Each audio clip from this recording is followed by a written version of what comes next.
education, emergency food and shelter, health care, counseling, resettlement, aid to Israel's people and Soviet Jews, the Jewish community centers, teens, preschoolers, the elderly, the poor, the troubled, the sick.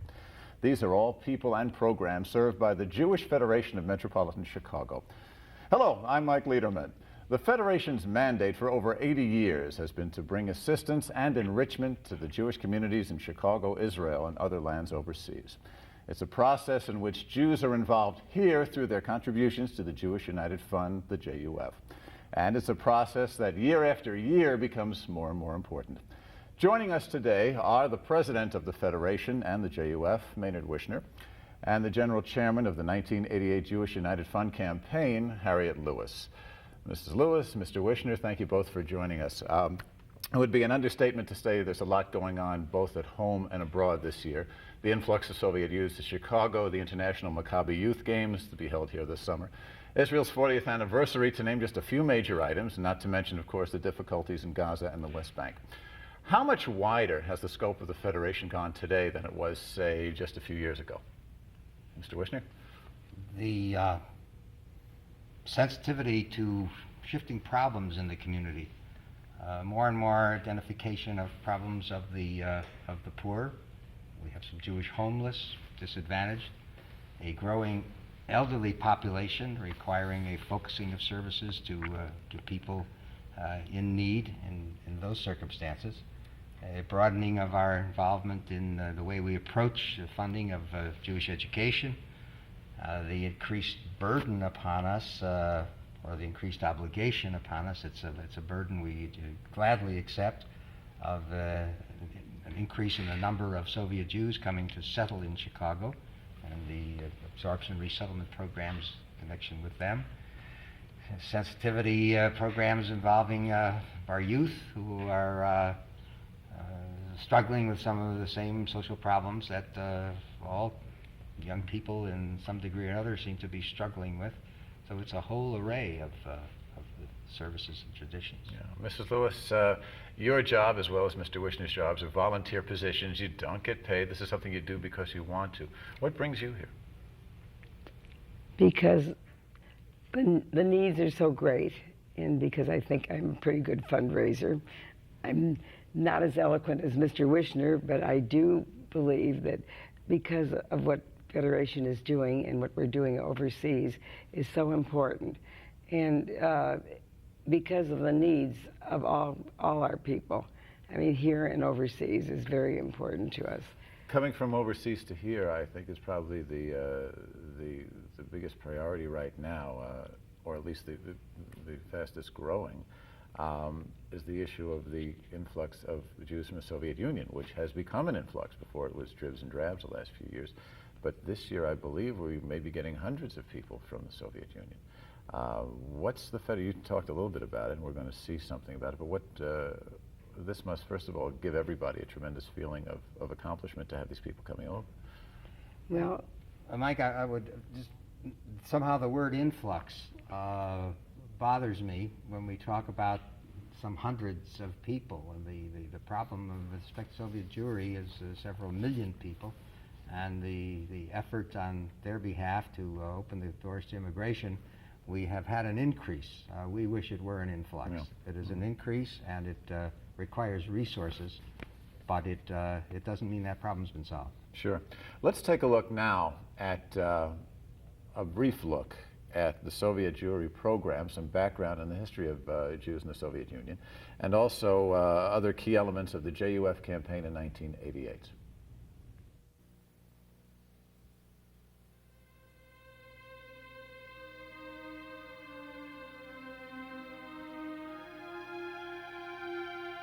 People without a past are people without a name. We are the Jewish people. Of all peoples on the face of this earth, we have the longest continuous history. We were born out of slavery, miraculously. We live today, miraculously having survived the worst that other peoples could invent. We refuse to let the hope that we bring to the world die within us. We refuse to let the hope that we bring to the world die within any one of us. Kol Yisrael Aravim Zelazeh.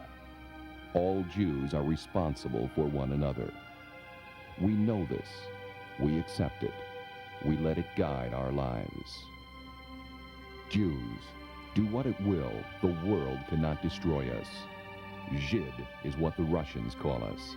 They have called us by this derogatory term for centuries. It is what the Tsar called us when he developed a solution to his Jewish problem. Convert or go, he commanded. And so we went to Poland, taking meager possessions in one precious tradition. We built shtetls, little underfed, overworked villages where we were happily isolated most of the time. When the Tsar began to partition Poland, isolation took on a new meaning. You are barred from Moscow, barred from St. Petersburg, from all universities, from wearing traditional garments, from the following occupations. The Tsar is gone, but little has changed for Jews in the Soviet Union. I was the best student in class, but I only got C's, not A's. The teacher looked me in the eye and said, "You'll never get an A, so no university for me." No universities, no real rabbis, no Judaism. Teaching Hebrew is considered a crime.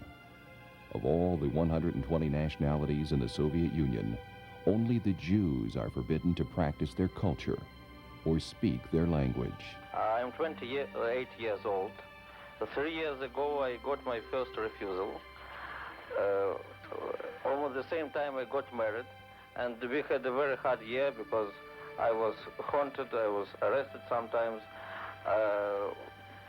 persecuted in different forms. All Jews are responsible for one another. Though thousands of miles separate us, we are one.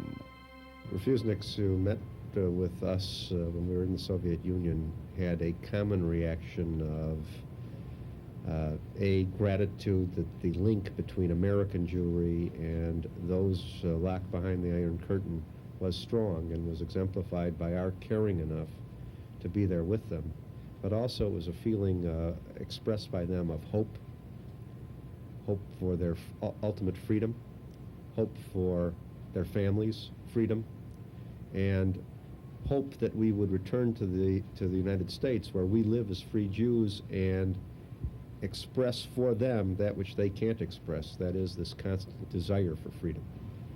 What most impressed me about the Jews that we met with was their Jewish commitment.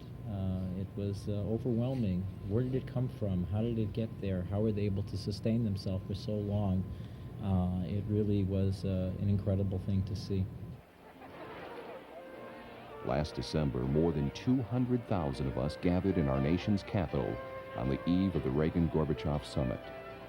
More than 1,000 Chicagoans were there, organized by JUF's Jewish Community Relations Council, subsidized by the Jewish Federation. Some quip that it was the largest gathering of Jews since Moses received the commandments at Mount Sinai. It was certainly the largest gathering of Jews in our nation's capital, and it sent a message to the Soviet Union: let my people go. Our message is clear. We need free immigration to Israel for Soviet Jewry. And if we stand strong, if we are beyachad, if we are together, we won't let the light go out. I plead, don't let the light go out. It was a message that was heard and applauded by the tens of thousands of Soviet Jews who await permission to emigrate. It's being there with 200,000 plus Jews rallying for our brothers and sisters in the Soviet Union is something I don't think anybody is going to forget. There were many generations there. Families came, parents, children, grandparents. The kind of an event that it would be hard to repeat, and it's going to be impossible for people to forget. It was a tremendously energizing experience. I don't know anybody who went who is not still in some way glowing from having been there and participated in it. And when our efforts bear fruit, when Soviet Jews are permitted to emigrate, to be reunited with relatives and friends in Israel and other free lands. They are welcomed with open arms, and for the famous among them, with huge demonstrations. When our people reach freedom, the tears of Jews become tears of joy. Today, those tears of joy are being shed in Chicago as well. Through JUF, the entire Chicago Jewish community welcomes these Soviet Jews. It is our responsibility to make them feel at home with us, to become part of us. And we proceed quickly and earnestly. After the thrills and excitement of arrival, the work of resettlement begins. At the very beginning, the Jewish Family and Community Service works to find the very essential human needs for the new refugee. Housing, shopping, transportation, just to be able to put food on the table and clothing for the family. And then comes the next very important element, and that is to enable these people for the first time in their lives to be openly Jewish. And that is a whole part of our resettlement process, the Jewish component. At the same time, acculturation begins in earnest.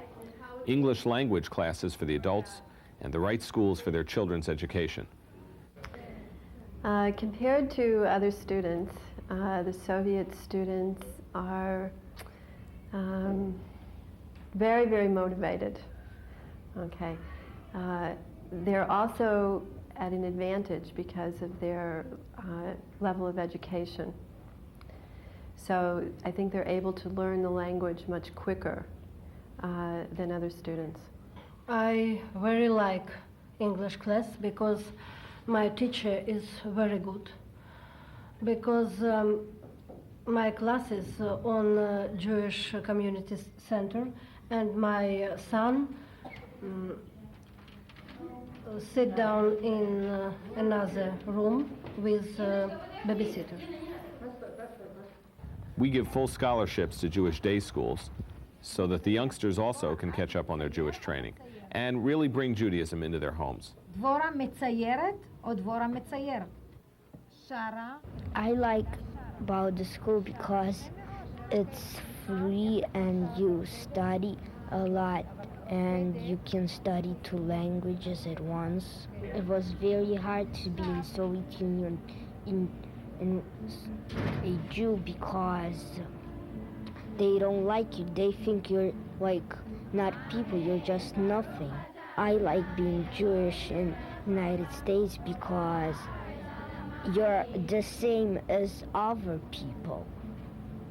Not smaller or anything. You're the same. Jewish Family and Community Service has the overall responsibility for the resettlement process.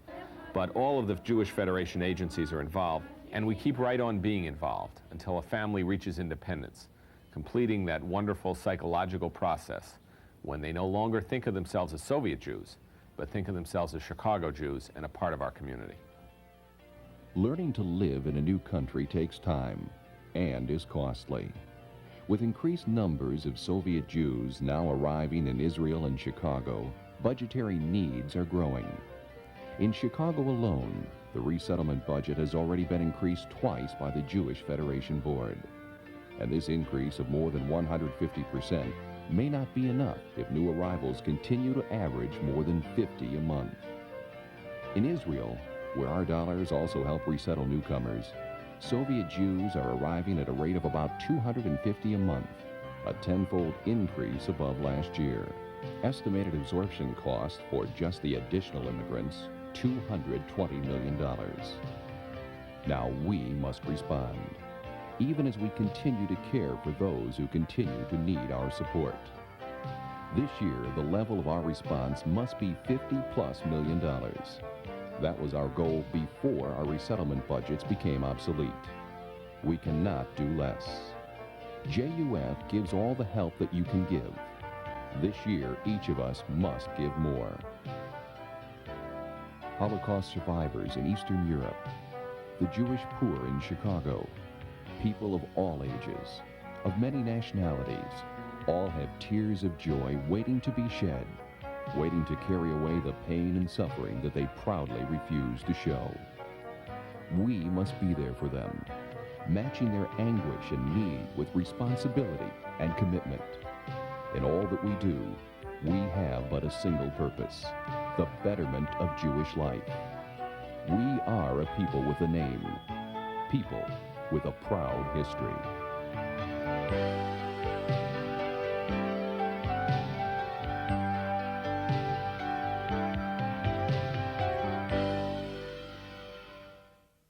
Surely there is a lot to do, and we have just seen a small part of what's being done.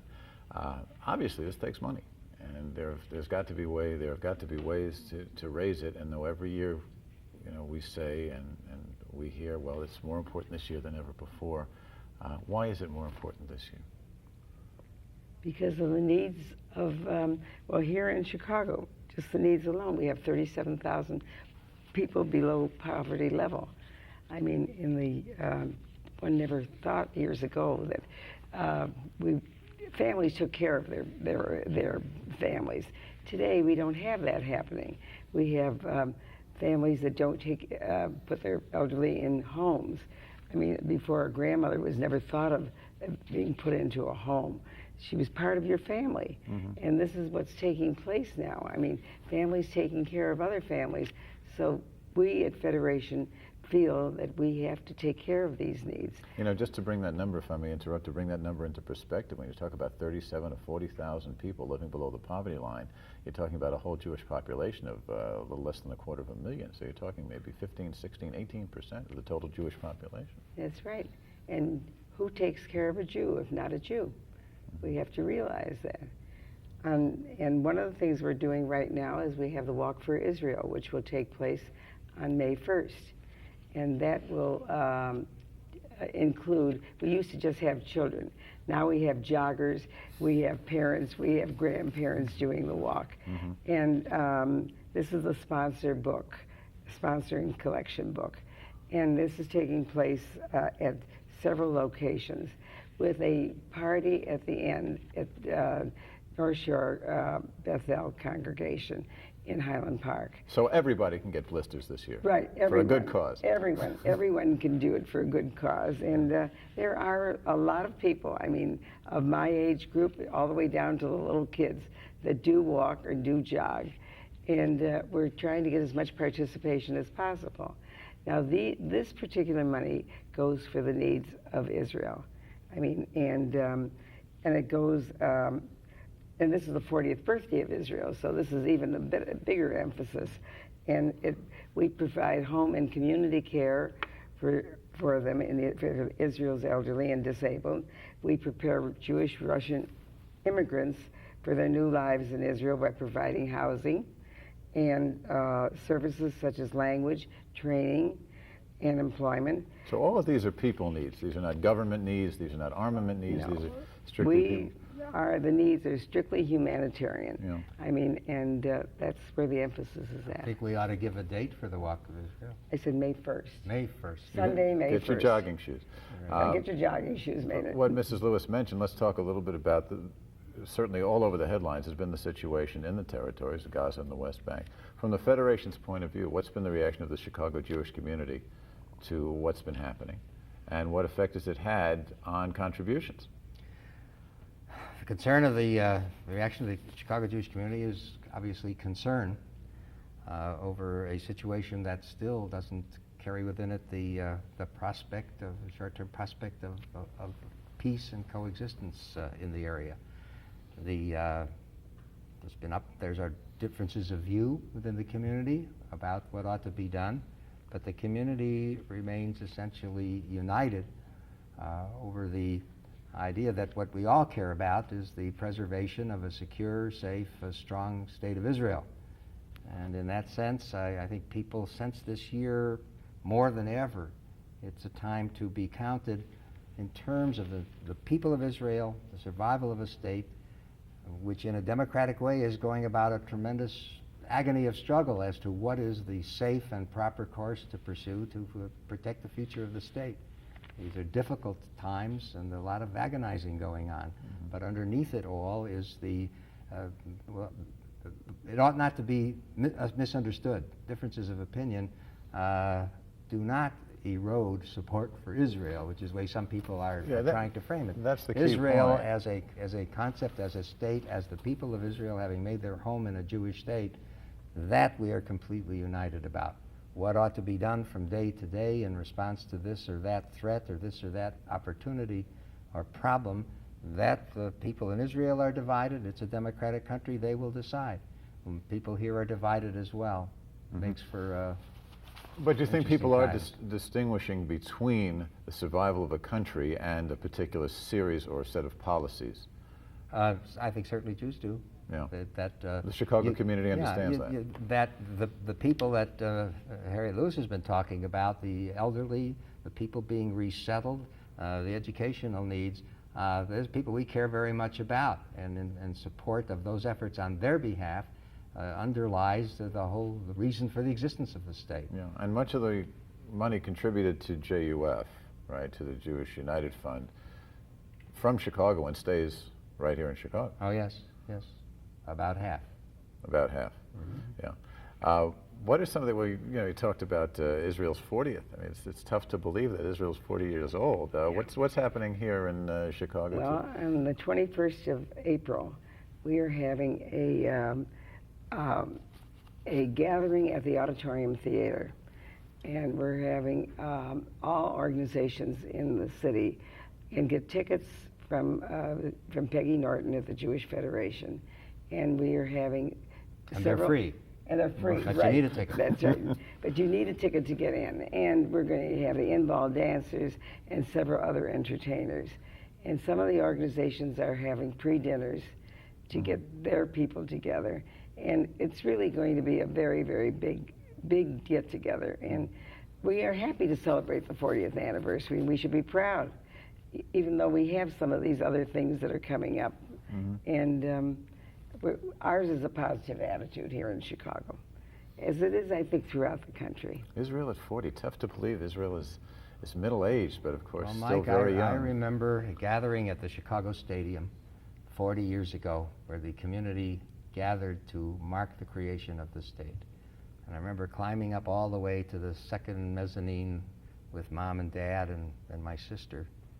And I was already, I guess, like 20s.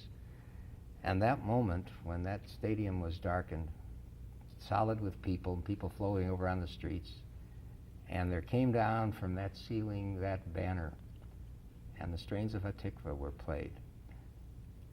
Just after 2,000 years, to see the recreation of that state, that moment of birth, and I remember a Irish policeman in Chicago Park District, with his name on his tab, standing right at the aisle, snapped to attention, and I remember his white glove as he saluted. And it seemed to me that somehow in his Irish heart and his aspirations for his people, and in my Jewish heart, and in the hearts of people everywhere, that something new had happened that sort of had given hope to lots of other people, in a way. It was a very memorable moment. And it's 40 years ago, and we're still celebrating, but we still have peace to obtain, and we go on with life.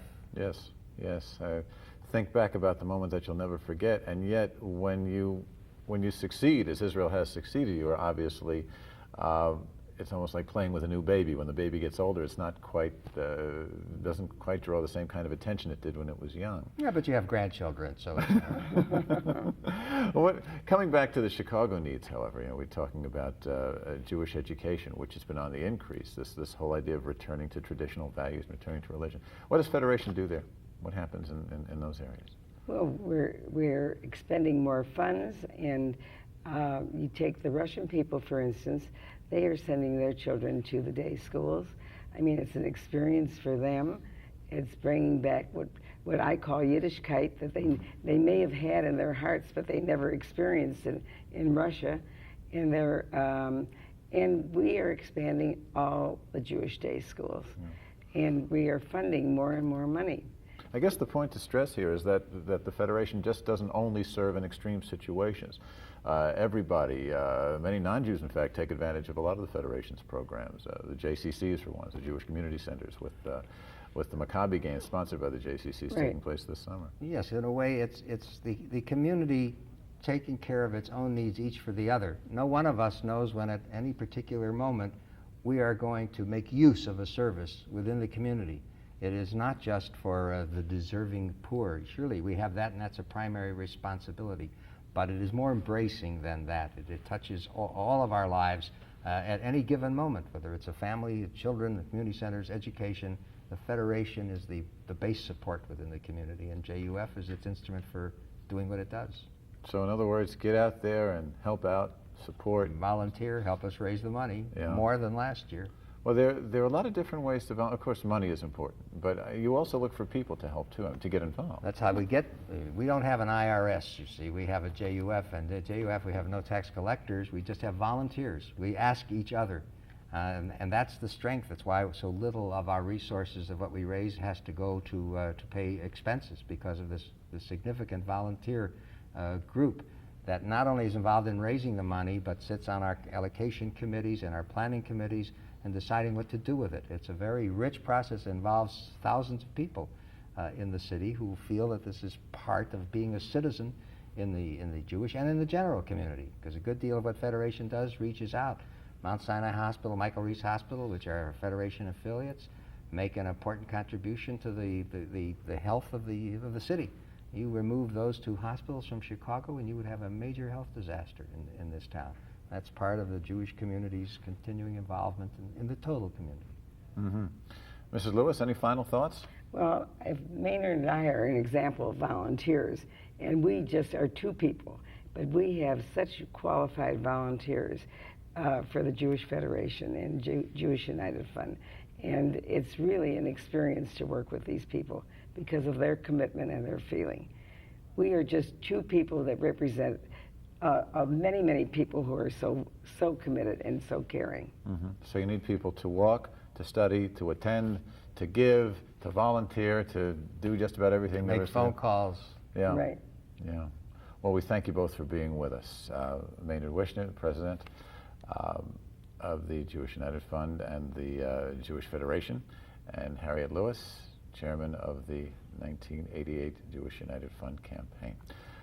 Again, we thank you for being with us. We hope you'll join us next time. I'm Mike Leiderman. We'll see you here again, and shalom.